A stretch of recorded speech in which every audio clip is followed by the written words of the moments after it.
Doing? I trust you had a good day.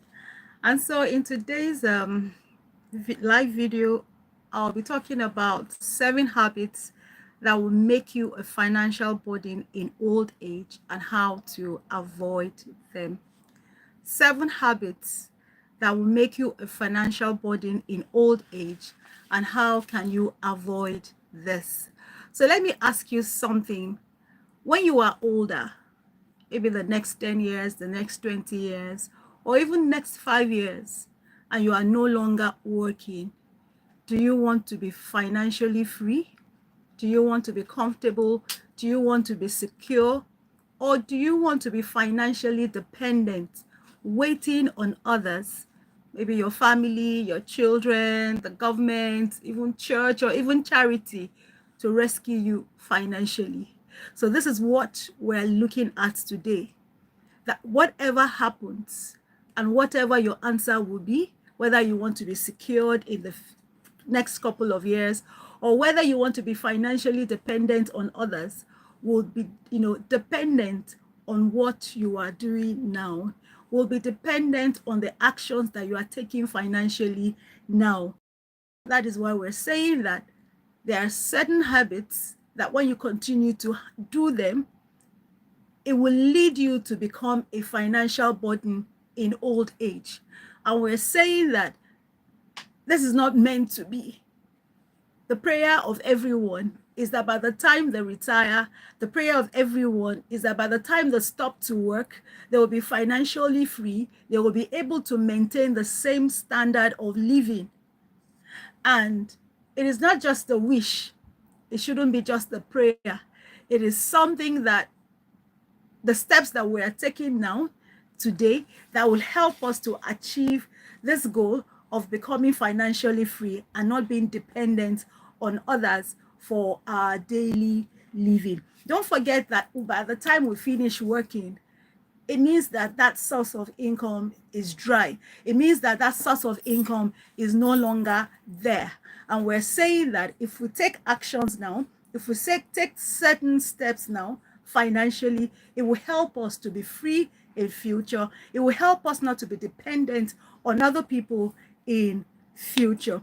So whether you are in your 20s, whether you are in your 30s, your 40s, your 50s, this video is for you. It is to prepare you for a future that you want, that will please you, that you will be happy with, that you will not be frustrated when that time comes. So hello everybody, welcome once again. Let me know where you're watching from. Let us chat together and let us make this relatable. Nasha Muhammad, welcome to today's live video, which I have titled 7 habits that will make you a financial burden in old age and how to avoid them. I'm sure that you have seen people who were in active service, and by the time they retired, they were not able to continue to have that standard of living that they had while they were working. And we are saying that no, for us, we want to maintain that standard of living and even have a better life when we are no longer working. So what are the habits that hold people from having a financially secured future, a future where you will not rely on your child, a future where you will not rely on the government, a future where you will not rely on the government, a future where you will not rely on the church or the mosque, or even charity, a future where you continue to hold your head high, you're able to do the things that you were doing while you were working, and at the same time, you are able to also help other people as well. So welcome once again. My name is Modupe Vincent. If you're watching me for the very first time, I am a certified financial planner. I am a legal practitioner, and my aim here is to help everyone to achieve a financial future that they have planned for themselves and also their family. So let me just dive straight into what these habits are. The very first one that I have on my list, I want you to please get your writing material so that you can put down some points. Please, at this time, if you know that this video is valuable and will help others, please like, please share, as well. The very first one that I have is that when you are presently living beyond or above your means, when you spend more money than you earn. For instance, if you are earning the sum of maybe say 100,000 naira if you live in Nigeria, and at the end of the month you realize that what you spend is more than this 100,000. What you're doing is that you are living above your means. And when you continue to live above your means, it means that you are working towards a future whereby you become reliant on other people financially. Don't forget that when you work for money, and as you're working for money now, you shouldn't be providing for your needs, for today's needs, but you also should be preparing for your future. You also should be preparing for what lies ahead of you when you can no longer be in active service. Because what happens most time is that many people work for the present, but they are not preparing for their future. So we're saying, number one, if you have been spending above what you earn, it's time for you to stop, because there is no way you will continue to spend and spend above what you earn and you will want to have a future whereby you will be financially free. It is not possible. And then you might want to ask me that for somebody who is earning an amount and is spending above that amount, how is he or she able to do that? You'll realize that such a person, number one, will be borrowing money. Either in the place of work, the person may be asking for cash advance or even salary advance so that he or she is able to meet up. That is number one. Number two, you see that the person will have no savings. There will be no savings at all because you are just earning a certain amount and then you are spending more than that amount. You realize that that person will be borrowing to fund his or her lifestyle. Number two, the person will be, will have no saving, will have nothing to show for the years that he or she has been working for. And then such a thing will gradually lead to debt. When you are asking for an advance, when you are using your credit card to pay for things that you have not yet, you shouldn't be buying. Let me put it that way. Because if you don't have the money for something and then you are buying that thing, it means that you don't have the capacity as at that time financially to buy those things. And what you are doing by your action, what you are doing by your habits is that you are working towards a future whereby you will be dependent on other people, whoever that other people may be. So I want to ask you today, how are you spending? Are you spending? Because there are three ways. You can either spend below what you earn. Secondly, you could spend, the same amount that you earn. You earn 100,000 and you end up at the end of the month every time spending 100,000. Or you could, number three, you could earn and at the same time spend more than you have earned. So my question to you today is, how is your spending pattern? Are you spending above? Are you spending below? Or what you have is an equilibrium whereby your spending and what you earn are at the same par.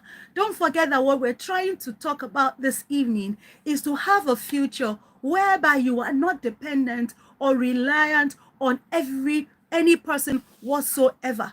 So the first thing I'm going to say to you, because we're looking at how do we fix this money habits that we are, involved in that will make us to be dependent on other people. One of the first things you should do is that you should stop playing catch up, because for as long as you are spending above what you earn, what you are doing is that you are trying to catch up.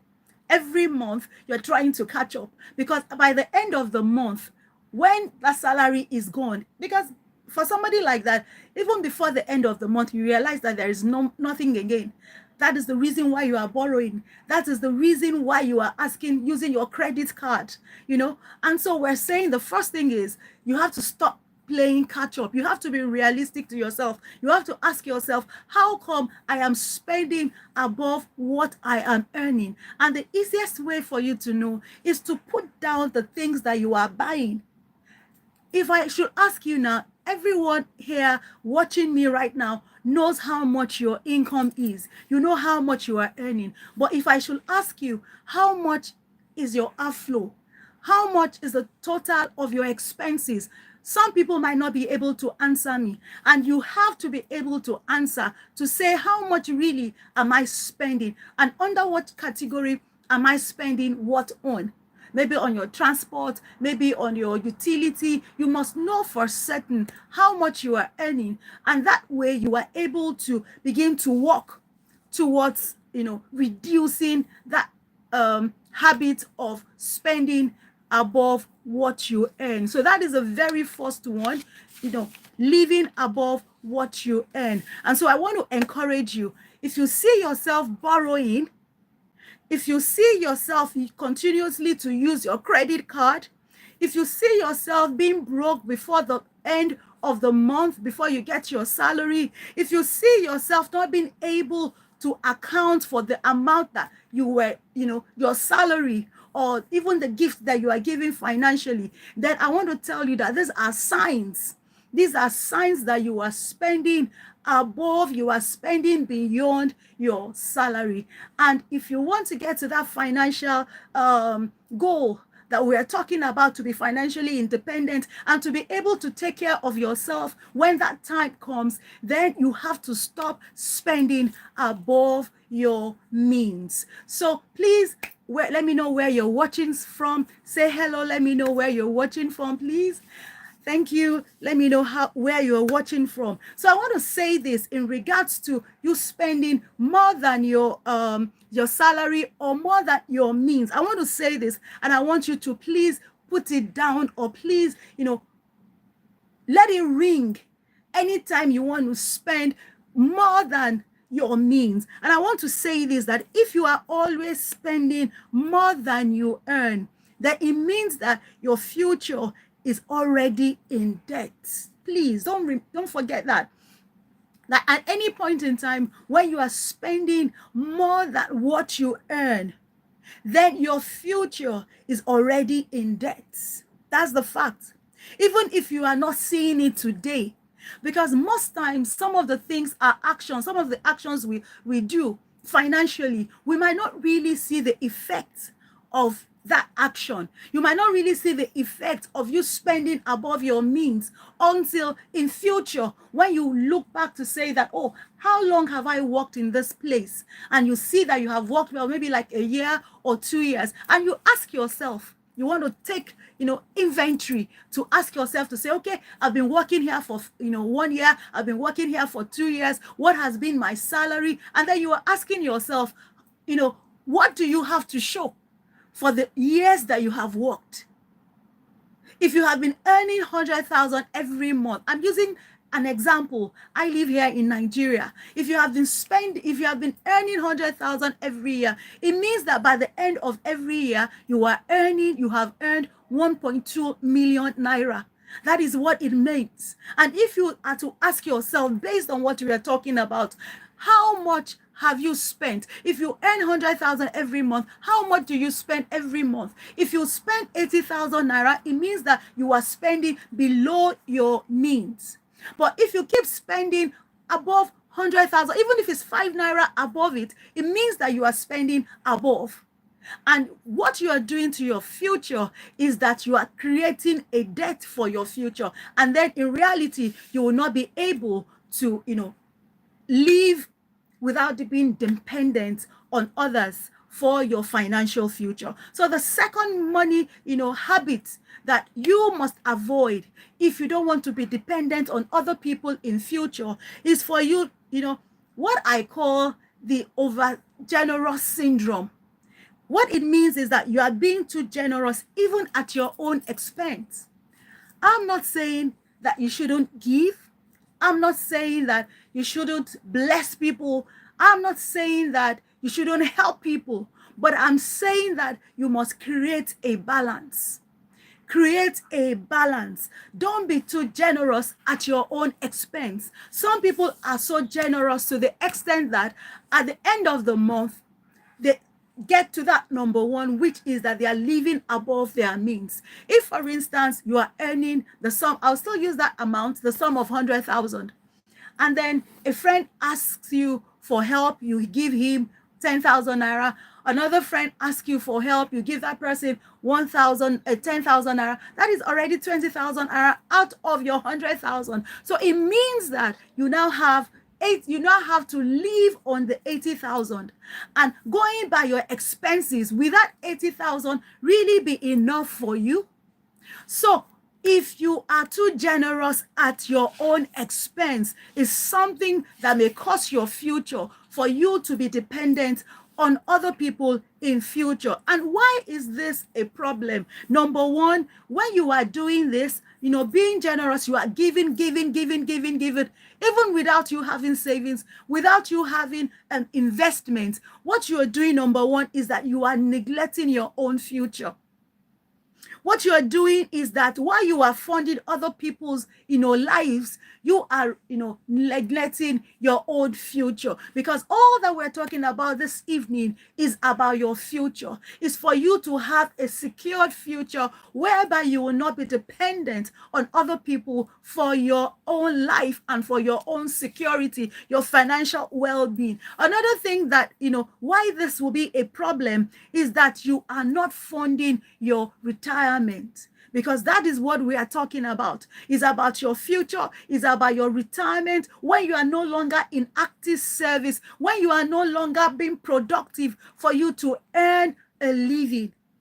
So being too generous can harm your future financially. When you are doing this, you can't be building somebody else's life and then you are giving away your own. So let me hear in the comments, what do you think about what I have said? Do you think that that can be a problem?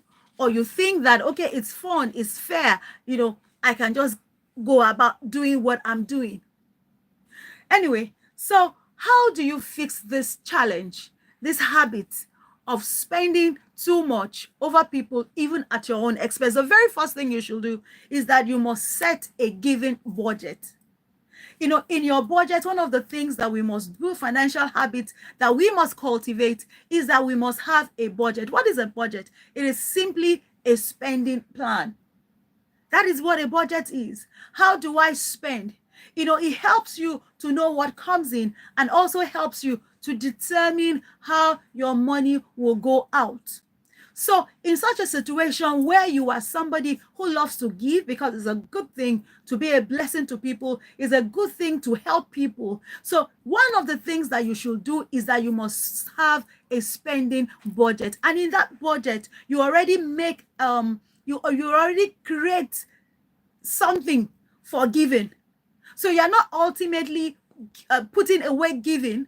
What we are saying is that don't be too generous that as it will affect you. So just as you have your budget, have a budget which will include you also putting something aside for your giving and for your generosity. So that's the first thing. Then the second thing is you must learn to say no. No, not now. So if you have 100,000 as your salary and you have given one person maybe 20,000 and you have 80,000 remaining, and then somebody else's comes and say, look, I want you to help me to fund this, I want you to help me to fund that, and you know that if you should charge the remaining 80,000 for yourself and your family, you're going to get into trouble. You must learn to say, no, please, not now. Maybe next month I'll be able to say, and you must say it without you feeling guilty, because don't forget, you must be able to take care of yourself financially in future when you retire. And the third thing that I will say to you is, do not allow anybody to make you feel guilty.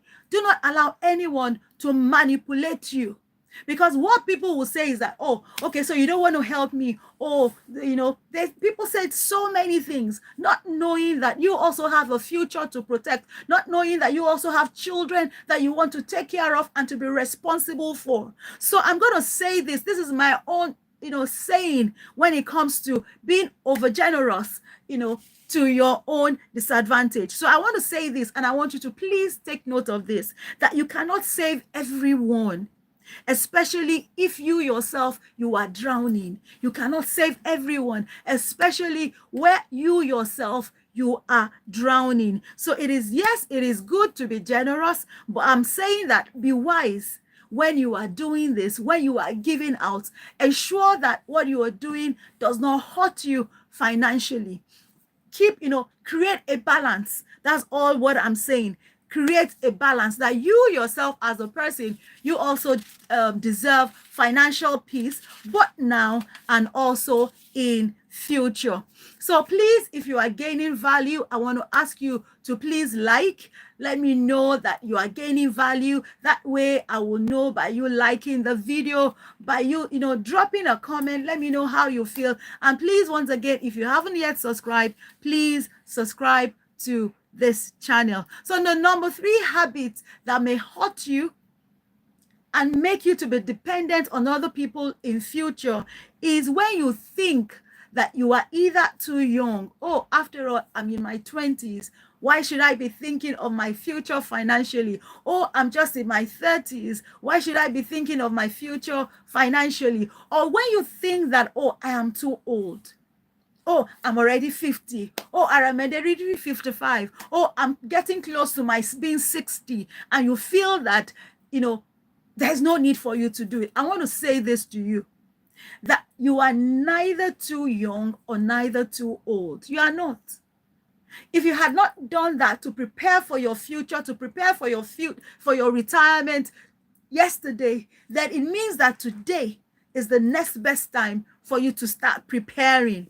So you are not too young and you are not too old. For the person who is single, for the person who is in the 20s, then let me say that this is the perfect time for you to start preparing for that future. I tell people, young people who are just getting into the workforce, that you entering into the workforce is the perfect time for you to start preparing for your future, for you to start thinking, how do I, plan for my future? How do I prepare for my retirement? That time that you have just resumed work is the best time for you to create something and start working towards the future. Why? Because you have time on your side, and there is power in time. There is power in time. So consider somebody who is in his or her 20s and who starts work today and who keeps aside the sum of 5,000 naira every month. By the end of 20 years, as a result of compounding interest and investing in things that bring in high returns, you will do better than somebody who is already 40, who is already 50, and who is thinking, okay, I have just 10 years the line, and who wants to start, preparing for the future or for retirement. So if you're a young person and you're watching this video, or you come across this video, or you are told, that is a good time for you to start. And if you're too old, it's never too late for you to start. Please, both of these beliefs, that I am too old or I am too young, is a limiting belief, and it is a habit that will prevent you from becoming financially free, or it will be a habit that will make you to become dependent on other people financially when you are no longer working. So for somebody who feels, oh, I am too old, I'm in my 40s, I'm in my 50s, I am in my 60s, I want to say that delay is not lost.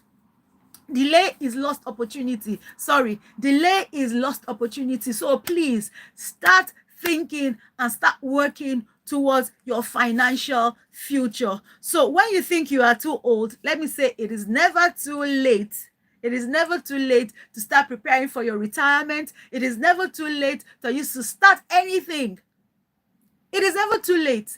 I became a judge, a customary court judge, when I was 50. I'm 52 now. And it had always been one of the things I wanted to achieve, to become a judge. But because of my present circumstance at a particular point, I was not able. And so 2 years ago, when I was going to be 50, I said to myself, God, I want to go back. I want to fulfill this dream of mine. And when I became 50, when I thought nobody was going to help me, nobody was going, that was when I became a judge, a customary court judge, and I'm enjoying what I'm doing, and I am using this to say, oh, I'm single, ma, crazy dude vlog. In fact, I just salute you. I salute you. I salute you. Please, you are not too young. Start taking that step. Start moving towards that, goal. I have a son who is 24, who started working, and this is one of the things that he's doing. This is one of the things that he is doing. He's already preparing for his retirement. He's already preparing for his future financially. And you can imagine if he's in his 20s and he's doing such a thing. You can imagine when he's 40. You can imagine when he's 50. He can decide to say, I want to retire even before I am 50. And so I'm encouraging you, crazy dude vlog. I am encouraging you. It is a good time. Start working towards that financial future because you have time as an advantage. And if you are here, you are watching me, or you watch this later, remember that it is never too late to take control of your future, even to take control of the, where you are in and the situation you are in now. So I want to say to you, it is better late than never to start. It is never too late. You can start. You can start as long as you can think it, as long as you can plan. It is a good time for you to start. Please start. Start. So the number 4 habit that can keep you where you are and that you become dependent on other people for your financial future is when you depend on only your salary. If you are guilty of it, I want you to just raise your hand. If you are guilty of this one, that right now, the only thing that is bringing in money to you, it is just your salary. And that is only one source. Just your salary. Thank you, Ma, for making an... Oh, you're welcome, Brother Shei. Thank you so much for joining me this evening. Thank you so much. I really appreciate it. So depending only on salary is something that will affect you, that will make you to be dependent on other people for your financial future. You will have to begin to work on it now. So if you are guilty of this, if your salary and is only your source of income, then you are working towards that future whereby you will become financially dependent on other people. It could be your spouse, it could be your children, because a lot of people are thinking that, oh, I have other people to rely on for my future. No, I am saying to you, you don't have other people. Make yourself strong. Make yourself to start working towards that future that you will know you are able to stand up financially and also to be a blessing to other people. If your salary is the only thing you have, I want to ask you, what will happen when that salary ceases, when it is no longer there? What would happen to your income? It means that when there is no salary, it means that you are not able to take care of yourself today, and you are not able to also take care of your future as well. And that way you are creating, if it is a serious matter, not to be able to have another source of income apart from your salary, or if you are into business, just that income, that little income that comes in. No. Remember that jobs are not guaranteed. No salary. So when your job is not guaranteed, it means that no salary, right? No survivor. And we want to leave that survivor mode. We don't want to continue. You can start with that. You can start with the mode of survivor, or that, oh, I'm just getting there. Oh, I am just starting. But you shouldn't stay on that, realm. You shouldn't stay on that path for too long. Salary, when there is no salary, it means that you cannot survive. And don't forget that salary also has a limit. If your income is 100,000, it is 100,000. You cannot go and meet your boss and say, look, sir, now I have a wife, now I have children, my expenses have risen, and therefore increase my income. It's not possible. You can't tell your boss that. It's not possible. So you have to, Understand that I cannot depend only on my salary. You have to start thinking, maybe right from here or even later when you will leave this life, or after watching, you have to come and ask yourself that, what can I do?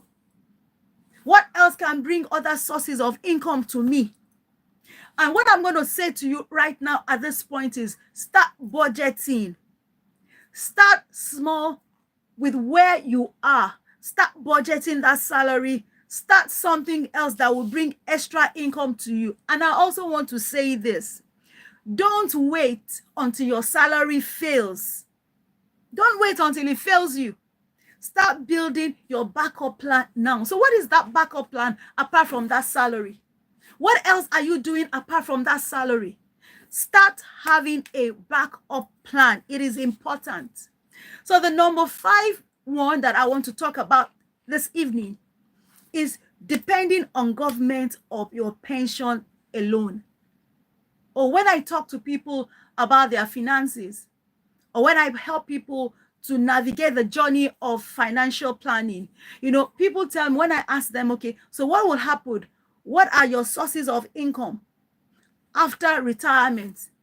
Most people, 90% of people that I counsel, that I talk with, tell me that, oh, I have my pension.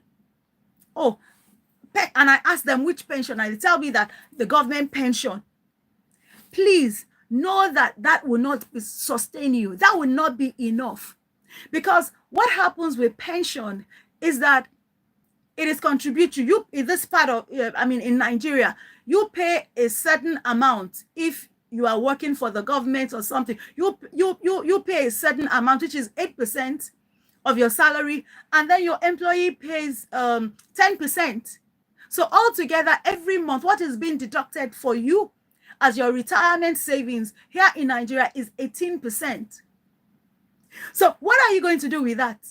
So if you are earning 100,000 every month and then you retire, I can assure you your income, your pension, what will be given to you depending on what you have decided to do, whether you have decided to go by annuity or whether you want is a programmed withdrawal. You cannot earn that, you cannot get that 100,000. So it means that your income has gone down, but your expenses either remain the same or has gone higher. So what saying that the government pension is the only thing that you have is not good enough. It should be your starting point, but it shouldn't be where you will end. Don't end it there. Have it as a starting point, and then you start looking, what other things can I do so that it is not just the pension. Sometimes the pension does not come early. Sometimes some people are being old before they finally get. You have to start thinking, what else can I do? How can I also fund? Because there is no way as a pensioner that you will have the same standard of life. It's not possible. You can't have it. So what should be the alternatives? Number 1, you should start thinking of assets that will generate income right now where you are working. What assets can I generate right now that will give me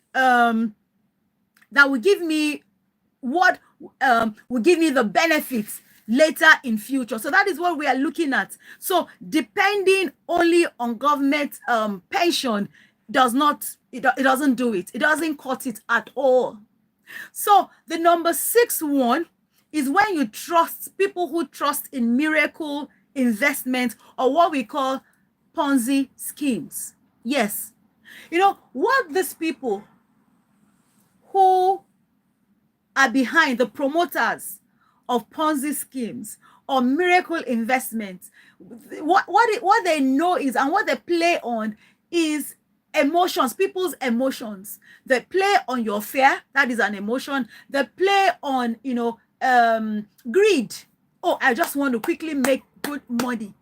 I tell people, before you go into any form of investment, if somebody tells you, I'm going to give you 50%, I'm going to give you 100%, that is too good to be true. And if it is too good to be true, please don't go into it. Don't do it at all. Don't go into it. Don't do it at all. And I have observed that a lot of people who are targeted who fall prey to these Ponzi schemes, who fall prey to this miracle investment, are people who say that, oh, I don't have enough. I don't have enough, and I want to I want to make money fast. I want to make extra income.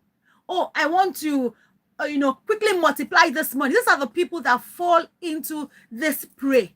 Because if it is too good to be true, and it is too good to be true, maybe because I am into money matters, I am into investment. So when somebody comes to me, I'm able to look at it and say, okay, what are the fundamentals of this business? What are the fundamentals of this scheme that you are bringing to me?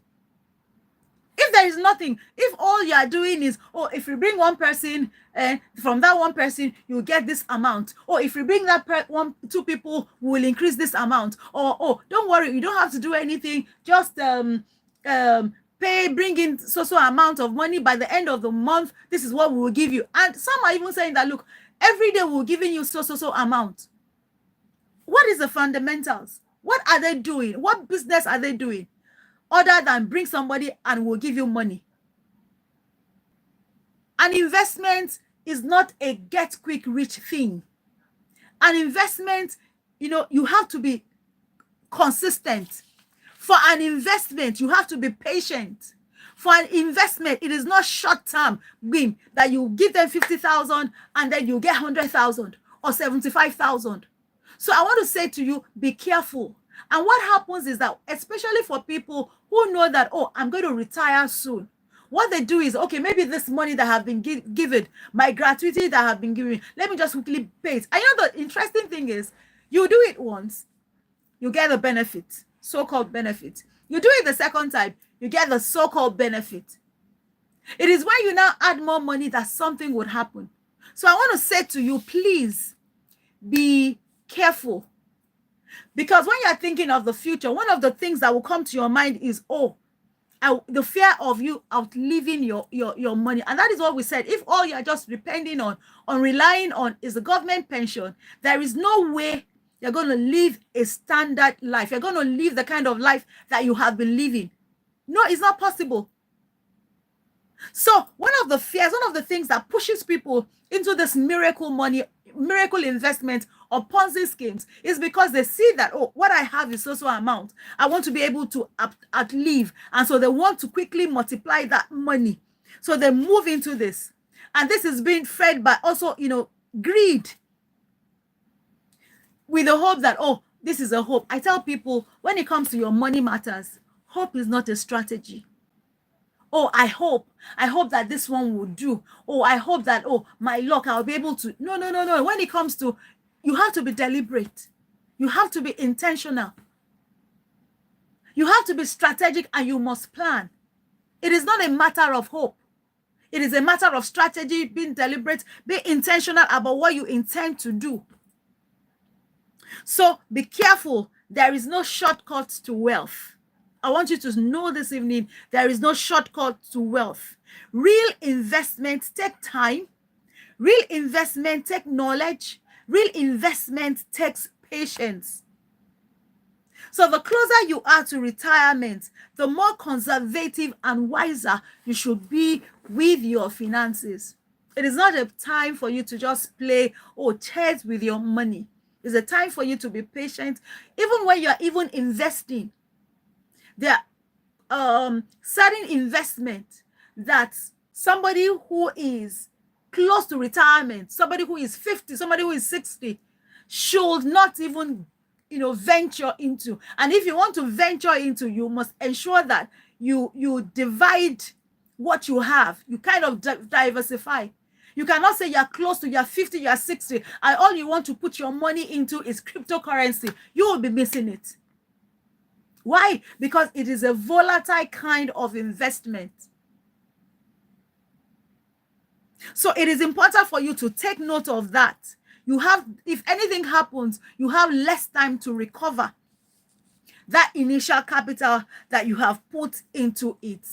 So once again, be careful. I'm going to say, be careful, be careful. And the final one for this evening is relying on your children to care for you financially. especially in this part of Africa. I'll say it again this night.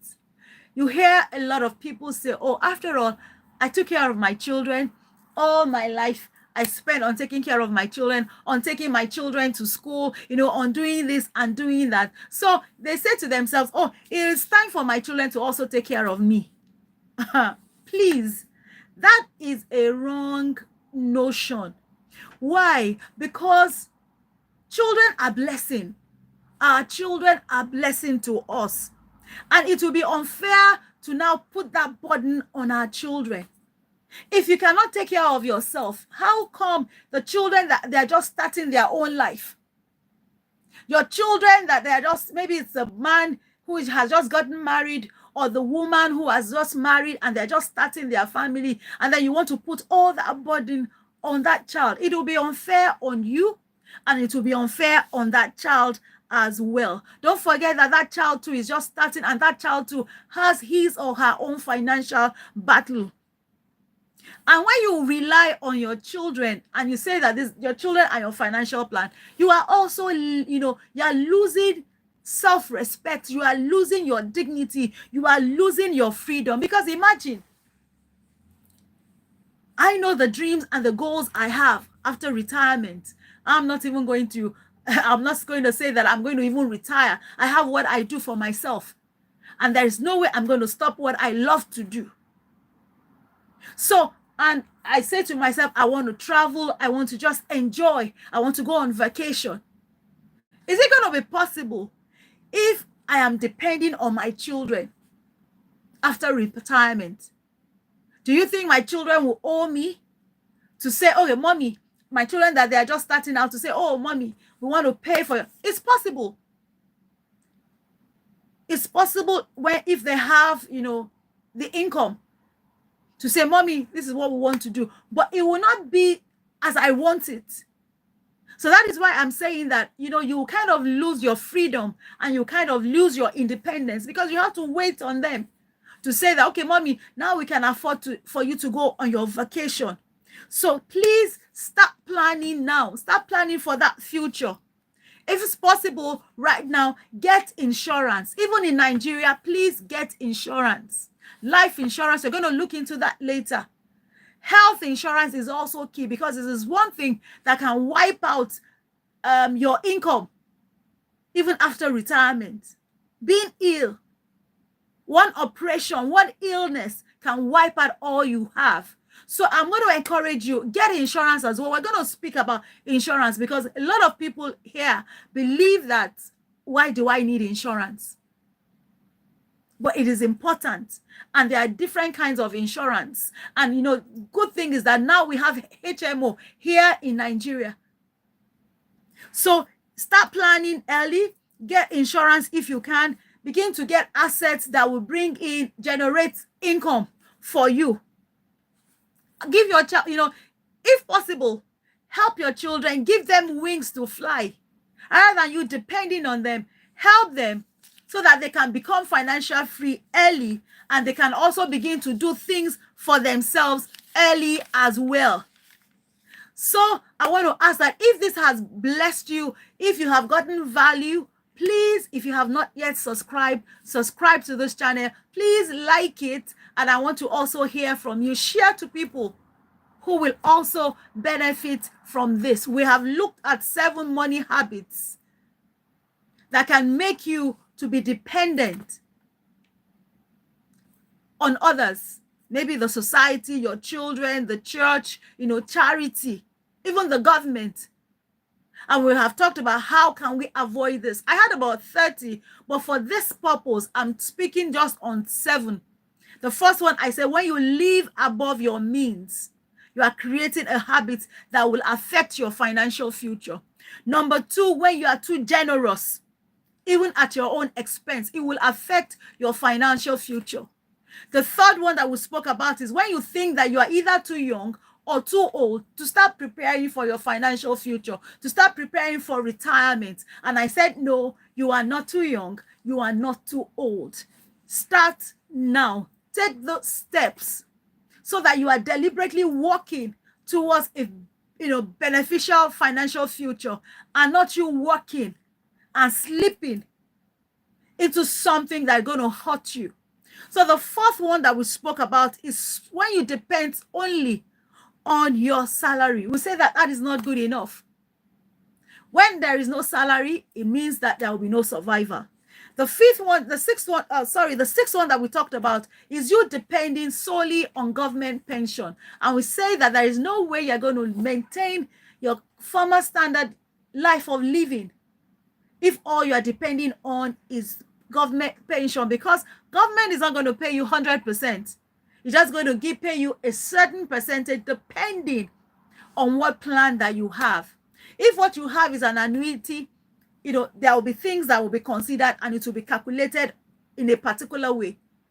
Or if it is what you call the programmed payment that you have, it also depends. But there is no way. Maybe you are getting between 25 or 50% of that money that was put aside for you. So there is no more. How do you want to live on that 50%? So we're saying don't depend solely on government pension. Have assets. Have your plan B. Have assets. Either you have shares that will be giving you dividend payments, or you have property somewhere, or you have a skill that you have started to monetize. Maybe you are consulting, maybe, but just have a backup and start now. It's not too late. The sixth one that we talked about is trusting in miracle investment. Miracle, when you believe in miracles, something that you're just believing, you're just hoping, you have, believing that this thing will happen, or Ponzi schemes. And that is why a lot of people have been scammed. When you ask people who are behind it, okay, tell me what your business is all about. Oh, they say, they might even tell you, oh, you might not understand what we do. And then you tell them, okay, show us your office. They'll say, oh, we don't have an office here. What we have is the online, our main office, they might say, is in one country, that they know that you cannot go there to go and verify. So be careful. And then the final one is when you are relying on your children as your retirement benefit, as your retirement plan. Your children, they are a blessing. Help them to fly, support them. And when your children can also help you, they will help you. But relying on them as your retirement benefit is not fair, both to you and to those children. So once again, I want to say a very big thank you for staying with me.